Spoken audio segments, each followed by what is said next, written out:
Well, thanks for inviting me. It's great to be given the opportunity to talk about maintenance of certification and what we're trying to do to change it.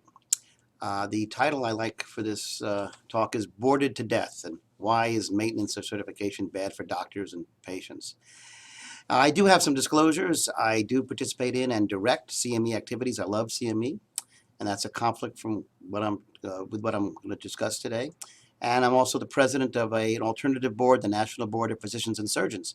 I'm unpaid, but that also is a potential conflict of interest for my discussion today.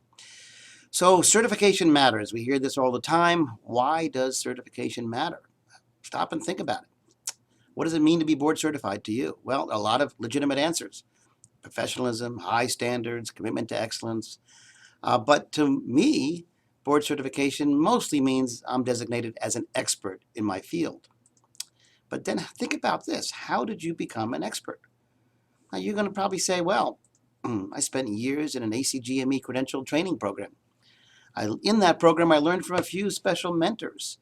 I spent countless hours caring for patients, reading, listening to lectures, preparing lectures, and studying.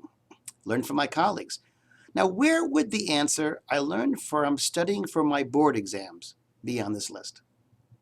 Where does the American Board of Medical Specialties come in to our training? Well, it would be on the list. It would be on my list, but it'd be pretty far down on my list. Most of what I learned was in preparation long before I got ready to even study for the boards. But the boards had some relevance to my training initially. Now, once you're board certified and you're an expert, how do you maintain your expertise? Well, your likely answers. I care for a lot of patients. I interact with colleagues. I attend many conferences. I read medical journals. I attend CME conferences. I prepare lectures. I review manuscripts. I perform research, write manuscripts, etc., guideline committees. Where would I participate in a maintenance or certification program be on this list? I don't think it's going to be on the list. I don't think it'll even make the list. And this is, to me, a key issue. We just don't learn from the current maintenance and certification programs. So think about this. What role does each board have in making you an expert? The board verifies your participation in the ACGME training program. Your board verifies your licensure. Your board doesn't really teach you anything. Your board's main role is to compose test questions and grade tests. Your preparation for the initial board exam does play a role in making you an expert, but only a small role.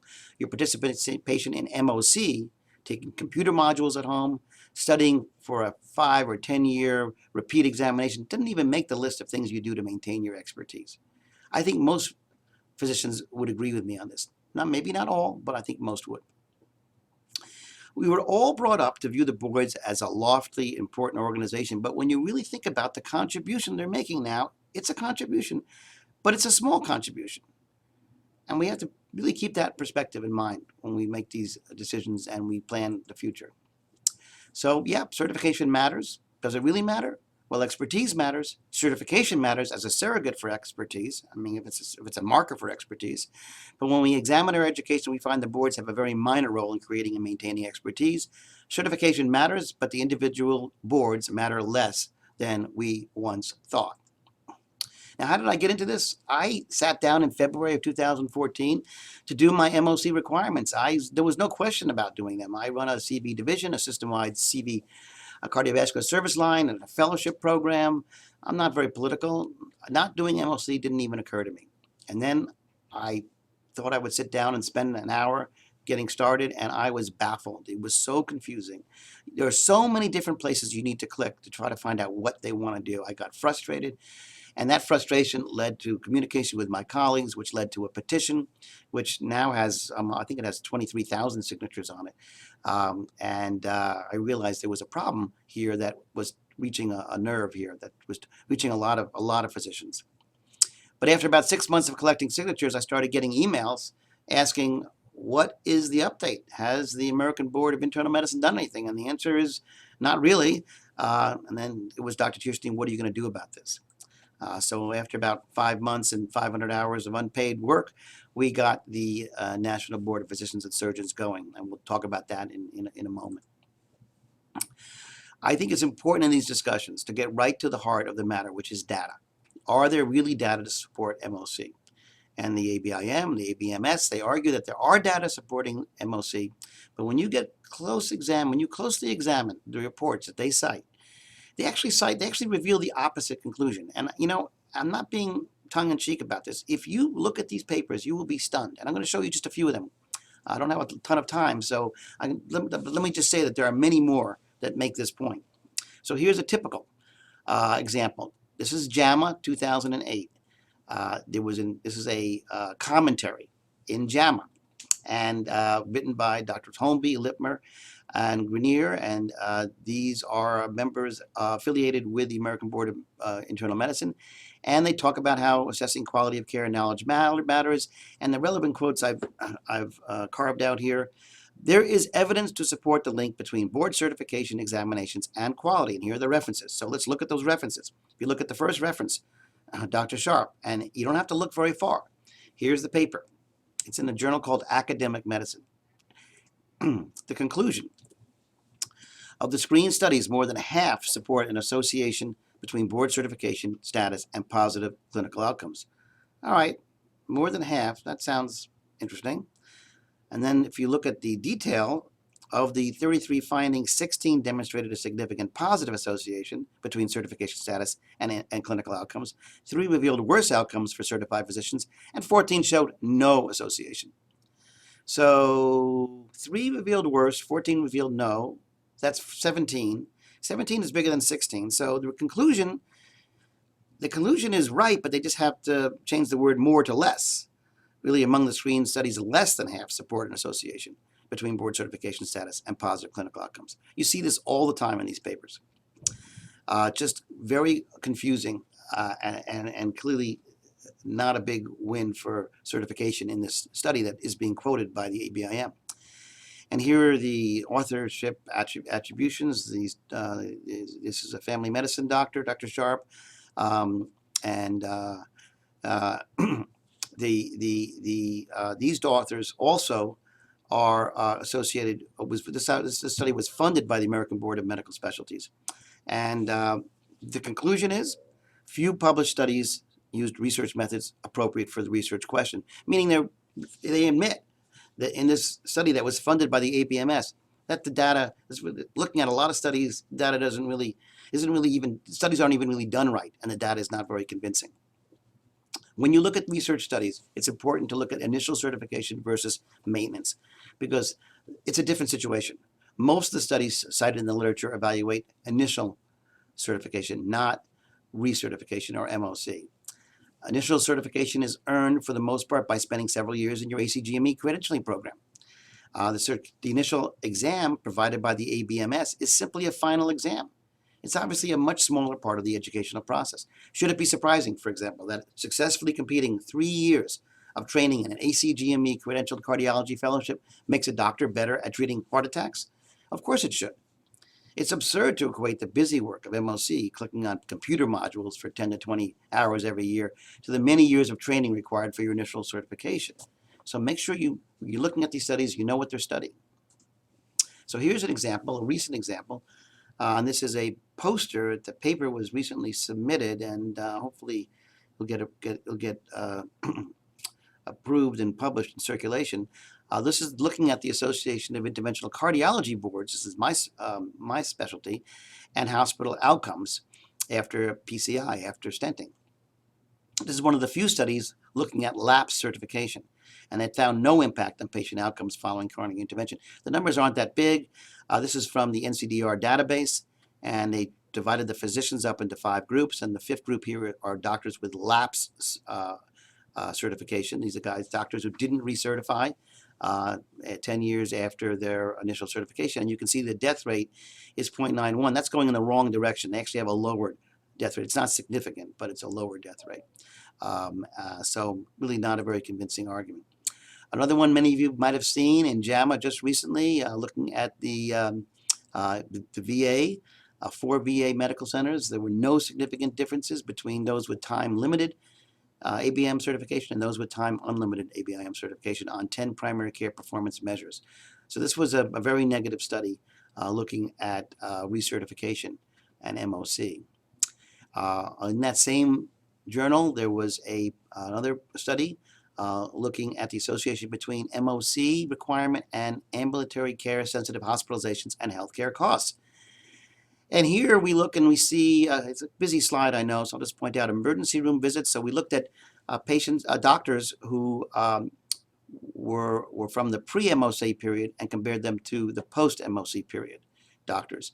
And here you see emergency room visits were actually a little bit less, turned out, in the pre-MOC period. So this was, again, the p-value is not significant, but it's close. That's actually going in the wrong direction as well. Otherwise, really no differences at all between the two groups. So this was sort of a negative one as well. The only thing that was found, and some folks are making a bigger deal out of this than they should, is a very small decrease in cost in the group who were involved with MOC. It's a very small difference. The authors felt that the conclusions were the MOC requirement was not associated with a difference in ambulatory care sensitive hospitalizations, but was associated with a small reduction in the growth of differences in costs. And this is a non-randomized study. It's propensity matching followed by regression analysis. So I wouldn't make too much of the small reduction in the growth of costs here in this kind of a study. But when you look at it, it's even more interesting to look at the authors. Now, everyone there's 8 authors to the study, and everyone with a 1 associated with it comes from the American Board of Internal Medicine. And Dr. Holmby he's from the ACGME, but he was with the Internal Board of Medicine, the American Board of Internal Medicine, when the study was being done. So there's 5 of the 8 authors here are associated with the ABIM.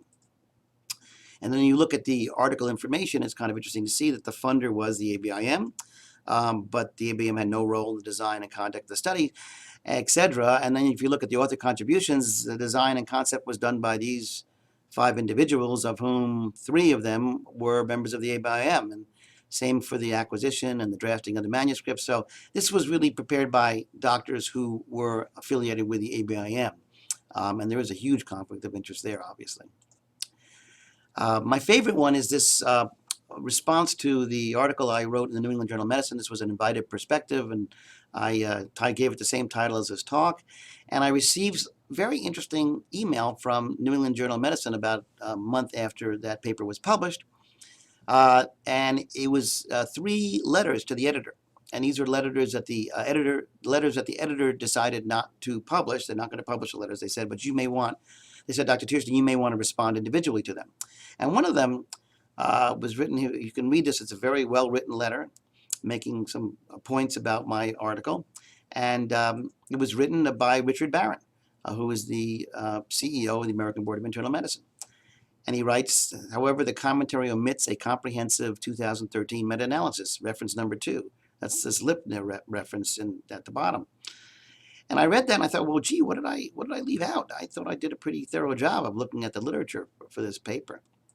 So I got the paper he was referring to, and it's called Issues and Evidence. And I looked over very carefully, and the results, in general, physicians who are board certified provide better patient care, albeit the results have modest effect sizes and are not unequivocal. Modest effect sizes, I think that means small, and not unequivocal, I think that means equivocal. So this is really not a big win for MOC. The disclosures, this study was supported by the American Board of Medical Specialties. Very interesting.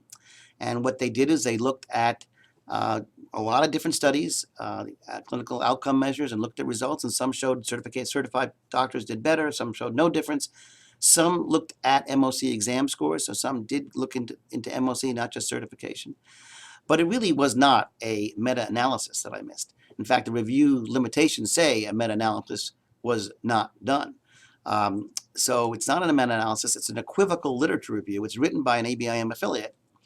And, as was pointed out to me, it gets a little worse. The paper was published in a supplement to the Journal of Continuing Education, sponsored by the ABMS. And here's the introductory article written by Dr. Nora, and the ABMS is pleased to sponsor this supplement. So this is a paper that didn't really show much to support MOC, yet it's held out as supporting MOC by the American Board of Internal Medicine. And it turns out the paper was written by ABMS affiliates, ABIM affiliates, and was published in, sort of self-published, in a supplement sponsored by the ABMS. So this is really not a good example of a lot of things. In fact, this title from Dr. Nora, professionalism, one thing it's not a good example of is professionalism.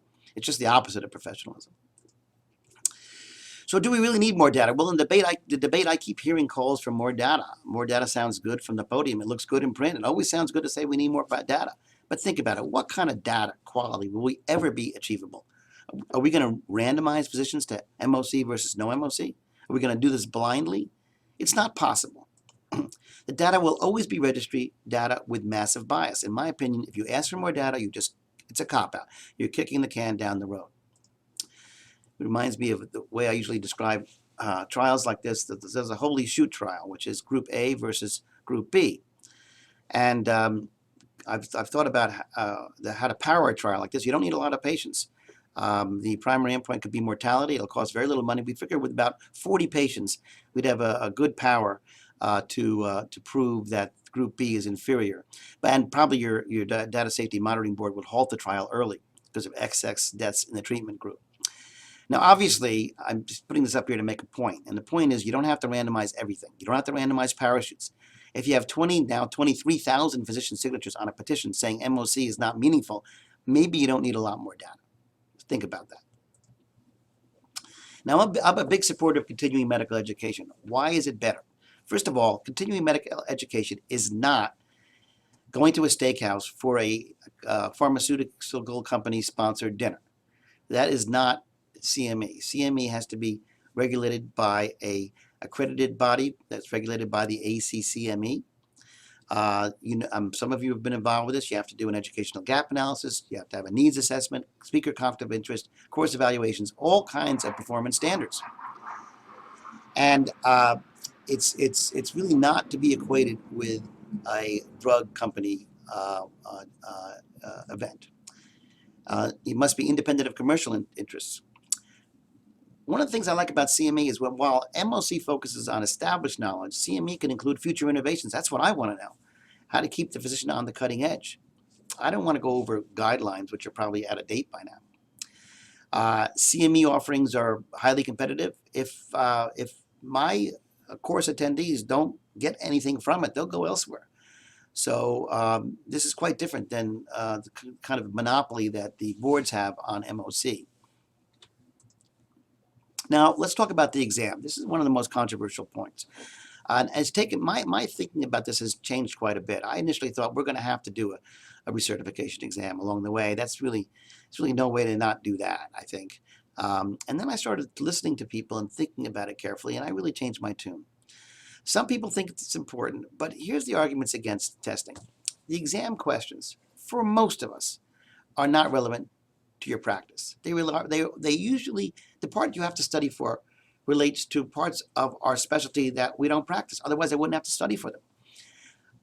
This is how it was for me. I think that there are some docs, particularly if you're, maybe if you're a generalist, maybe you feel like you need to learn everything and there's really no box around what you want to learn, and then maybe this is helpful to you. But for most of us, it's kind of interesting to study for these tests, but what we remember, what we learn, we usually forget right away because we're not using it, and that's why we had to learn it again in the first place.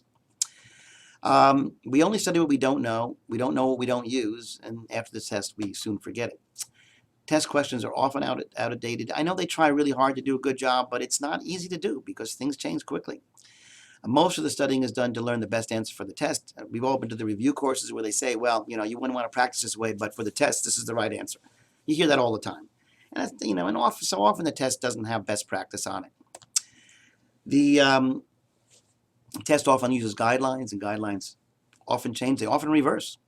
So rethink your thoughts about the recertification exam, and it's really not that relevant. Also, it's a closed book test, secure closed book test. Well, that's not how we practice. Anything I don't know when I'm taking care of a patient, I've got a colleague to ask, and I've got my iPhone, and I can get the answer pretty much immediately, and I do it all the time. So I've become no longer a supporter of a recertification exam. I just don't think we need exams. I don't think that's a good way to learn. Now I hear this, don't pilots have to maintain currency? Don't we want our doctors to be at least as competent as our pilots? Well, I'm a good one to respond to this because I'm a pilot. Those are some of the planes I fly. The middle picture is my Facebook picture. And let me tell you how this works. We have flight reviews every 2 years. They involve at least 1 hour of ground flight training and 1 hour of flying with a certified instructor. Now, we get to choose the instructor. So I get to decide who it's going to be. It's going to be someone I'm going to learn something from, somebody I want to spend, but usually works out to be about 4 hours, or half an afternoon, or most of an afternoon with. It's very practical. There are no written exams or computer modules. You can't even fail. It costs about, well, depends on how much the instructor charges. Some of them charge $50 an hour. Some of them could even charge up to $100 an hour. So it costs a couple $100 every 2 years. If you're a commercial pilot, it's a more intense requirement, but it's still based in practice. There's not written exams. It's something very practical. Importantly, it's not a waste of time. Now, this is something to think about. If every 2 years, a doctor whom we selected and respected works side by side with us for a day, I think we would love it. And I don't think it's totally out of the question to move to something like that, to have some doctors in your community that are designated examiners, and they can spend a half day with you, not asking you questions, but watching you practice. I think that you would learn something from that, and I think the examiner would learn something from you. And so that's not totally out of the question. I think that the aviation is always a good way, always a good model for medicine. What about costs? Costs for one specialty begin at about $190 to $256 per year, depending on the specialty, plus fees for the modules. And the costs increase significantly if you have boards in multiple. I have 3 boards. On top of this are the costs for the review courses, the travel to review courses, and really importantly for the practitioners, time away from practice. Which brings us to the issue of money. So when I first started this, I had no idea about the quantity of money involved. And it's not my main argument against MOC, but it is an argument. And it has to be understood, I think. And you can get that $990. A lot of people don't realize how easy it is to get information about not-for-profits. If your hospital is a not-for-profit, just put the name of the hospital in, and then $990 in a Google search, and you'll get the salaries, and you'll get all the economics, including the salaries of your CEO, and I think it's at least the 5 highest paid members of the organization. So the directors here are well paid. This is the ABIM I'm talking about. Now, I have had to tighten my belt in medicine. I spend a lot of my administrative time trying to cut costs to keep our hospital in the black. And that's a very important part of my job, and it's hard. I don't hear patients demanding MOC, but they are demanding better value, which means better care at a lower cost. And I think physicians now are asking the boards to do the same thing. You're going to have to tighten your belt. That means you're going to have to make do with less secretarial support. That means you're going to have to make a lower salary, like all of us are doing in medicine, and not a higher salary. Meanwhile, for the boards, all the prices have just increased throughout the whole economic downturn. Everything just increases. And these organizations are doing very well economically. I think it's time for them to tighten their belts, unfortunately. This is the 2012 990 from the American Board of Internal Medicine. You see $55 million there as the budget. And these are the highest paid executives. And I bring this out. I mean, the highest paid executives are getting a lot of money. But I thought it was interesting when I went down this list, and I saw these 2 names, Holmby and Lipner. I thought, gee, I know those names. Oh yeah, those are the authors of all the papers I've been reading that are telling me how great MOC is. And I was shocked to see their salaries. $450,000, $380,000, and these are the doctors that are writing the papers to justify certification. And they're not just affiliated with the ABIM, they're highly paid executives, highly paid doctors at the ABIM, and I think that's just wrong. And this has to change. You can't have highly paid executives of a not-for-profit organization writing papers supporting that organization and being paid like this. It's not right. It's not professional. So beware of economic and other COIs. There's a lot of conflicts of interest. Many organizations, very good organizations, do make money from selling MOC study and design and testing materials. And many leaders of medical societies have friends and colleagues associated. I think that's even a bigger issue. I know people at the ABIM and ABMS boards, and they're your friends and colleagues. And I think it's important that you tell your friends this has to change. You can't just support them blindly. I just happened to get what I posted at the bottom here by email yesterday. This is a group that that I love, the American College of Cardiology. I'm working with them. I'm working with them to even reform MOC. I just got an email and I just cut and pasted it here. Are you participating in an ABM Maintenance of Certification program? Well, take advantage of ACC's offerings. So this is a conflict of interest, and we have to recognize it and I think deal with it. Now, a lot of you have seen the Newsweek article that focused a lot on the economics. I think it's just one area, one example of the pressure that's being put under the ABMS and ABIM. In response, ABM has done a fair job, at least saying that they're going to make some changes.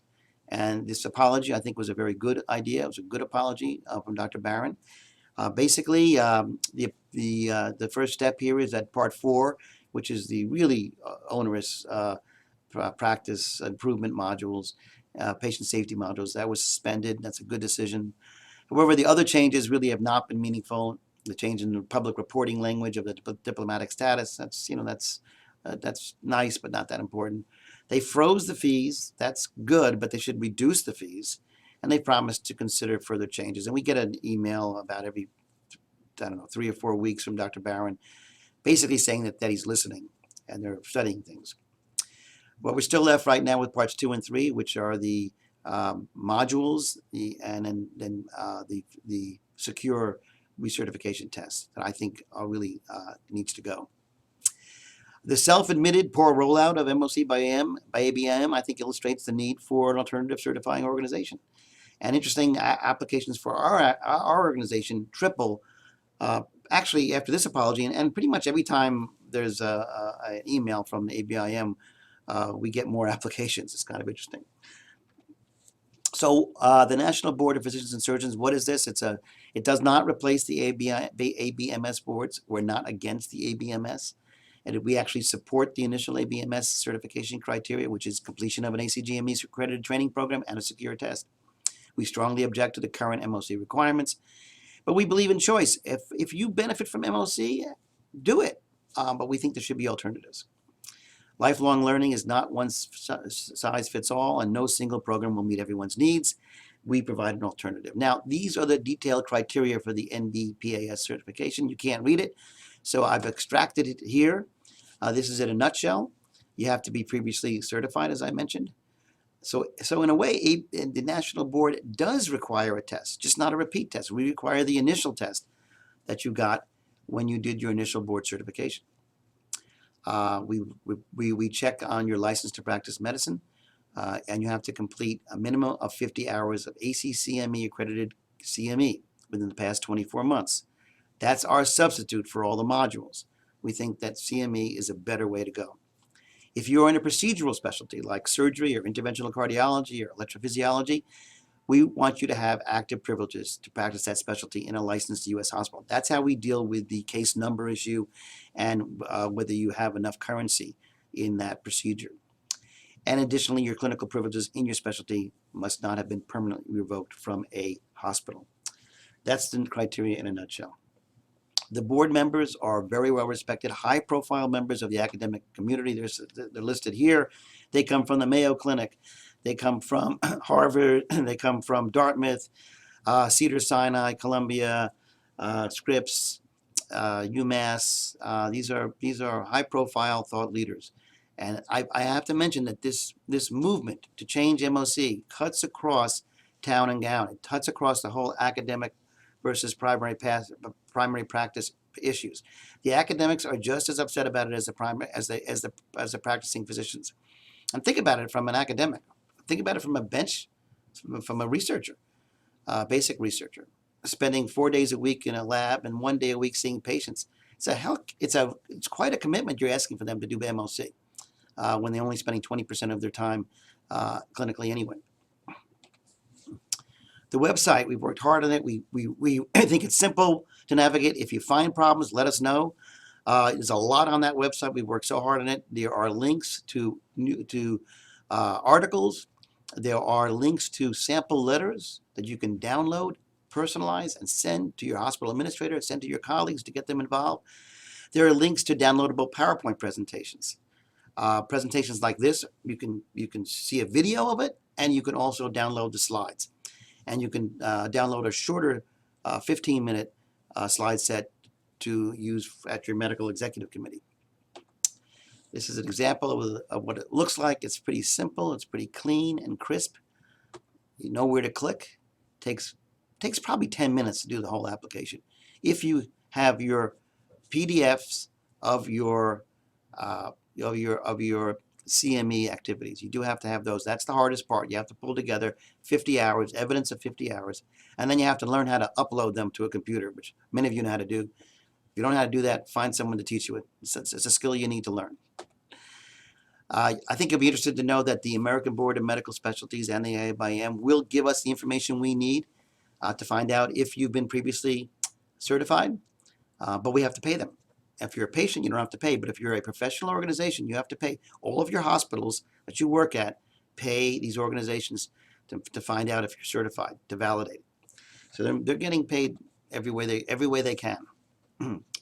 The NBPAS is a not-for-profit 501c3 organization. The cost is $169 for 2 years, so it's about $85 a year, irrespective of the number of specialty applications. It covers 2 years and all the specialties.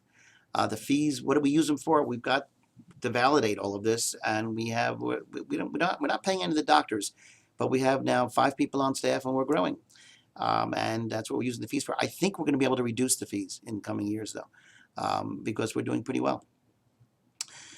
Please go and view the website and apply, leave comments, and help us make it better. It's nbpas.org. We do need your help. All right, go and apply. At this point, we don't even want contributions. It's a not-for-profit. We could take contributions, but we don't want them. We'd rather you just apply. We have just over 2,000 applications now. I'm very proud of that. That's been about 5 months. We'll probably, at this rate, because we get applications every day, at this rate we'll have over 3,000 by the end of the year. But we're counting on physicians like you to jumpstart this organization. Importantly, at this point in time, we need you to lobby your chief of staff and your medical executive committee, your credentials committee, and board of directors. We need to make certification by NBPAS a alternative to certification by ABMS. That's the key. And use the resources on our website, the PowerPoints and sample letters to do this. We're counting on you. Here's the simple message. Change your hospital bylaws to make NBPAS certification a valid alternative to ABMS member board certification. We now have 10 hospitals. Some of them you've heard of, some of you haven't.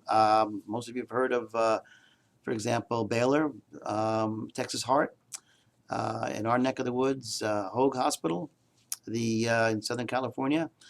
It's a process, and I haven't gotten through scripts yet. It's going to take more time. I've already presented to 3 or 4 committees.